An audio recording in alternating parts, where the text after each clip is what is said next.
안녕하세요. 고도TV입니다. 비만대사 수술을 받으면 평균적으로 처음 체중의 약 30에서 35% 감량하게 됩니다. 예를 들어 키 170cm에 100kg이었던 분이라면 약 65kg까지 체중이 줄죠. 하지만 감량의 기쁨도 잠시 다시 찌면 어떡하지 하는 걱정이 뒤따릅니다. 특히 수술 후 6개월까지는 체중이 빠르게 줄어드는 시기이자 평생 유지할 건강한 식습관을 정립해야 하는 골든 타임입니다. 오늘은 수술 후 체중 재증가를 막고 감량한 체중을 오래 유지할 수 있는 식단 관리법을 알려드리겠습니다. 체중 재증가를 막는 5가지 식습관입니다. 첫째, 규칙적인 식사입니다. 끼니를 거르면 공복 시간이 길어지고 폭식으로 이어질 수 있습니다. 하루 3끼를 규칙적으로 챙기세요. 둘째, 천천히 꼭꼭 씹어 먹습니다. 음식을 충분히 씹으면 포만감을 느끼고 소화도 잘 됩니다. 급하게 먹으면 과식으로 이어질 수 있으니 꼭꼭 씹어 천천히 먹는 습관을 가집니다. 셋째, 식사 중 수분 섭취 조절입니다.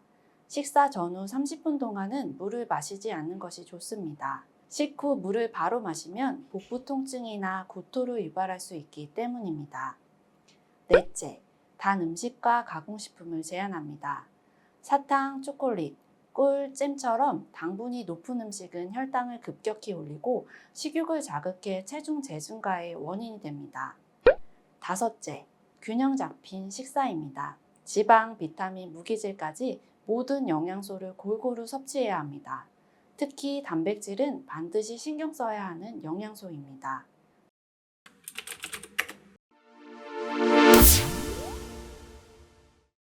요요 방지의 핵심. 수술 후 가장 중요한 영양소는 바로 단백질입니다. 수술 직후에는 회복과 면역력 향상을 위해 필요하고 체중이 줄어든 후에는 체중 재증가를 막기 위해 꼭 챙겨야 합니다. 첫째, 고단백 식사는 칼로리 소모 효과가 높습니다. 탄수화물 중심의 식사보다 2배 이상의 에너지를 소모하게 되죠. 둘째, 포만감이 오래 갑니다. 면, 밀가루처럼 정제 탄수화물은 금방 배고프지만 고기, 생선, 해산물 등 단백질 식품은 위에서 소화되는 시간이 길어 포만감이 오래 유지됩니다. 셋째, 근손실을 예방합니다. 단백질을 충분히 섭취하고 운동을 병행하면 근육량이 유지되어 기초대사량 저하를 막을 수 있습니다.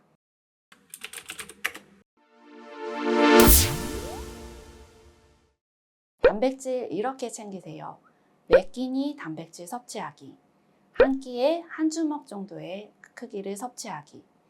콩, 두부와 같은 식물성과 고기, 생선, 달걀, 유제품 등의 동물성 단백질 균형 맞추기. 과도한 단백질 섭취는 체중 감량에 방해가 될 수 있으니 적정량 지키기. 탄수화물과 지방 똑똑하게 선택하는 방법입니다. 탄수화물은 복합당과 단순당으로 나뉩니다.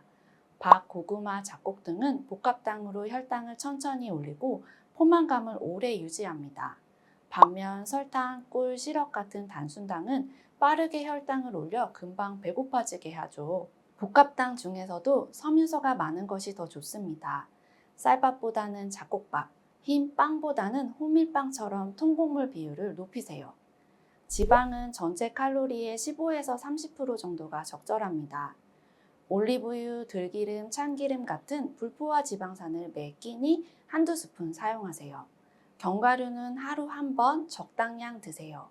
불포화 지방산이 풍부한 생선과 해산물도 주 2회에서 3회 챙기면 좋습니다. 외식과 간식, 요요 걱정 없이 즐기는 팁입니다. 외식할 때는 육류와 채소 위주의 샤브샤브나 회, 조개, 오징어 같은 해산물, 생선구이 등을 추천합니다. 고기를 먹을 땐 삼채소에 싸서 먹고 밥이나 냉면 추가는 피하세요. 간식은 그릭 요거트, 병아리콩, 무가당 두유, 삶은 달걀처럼 단백질이 풍부한 것으로 선택하세요.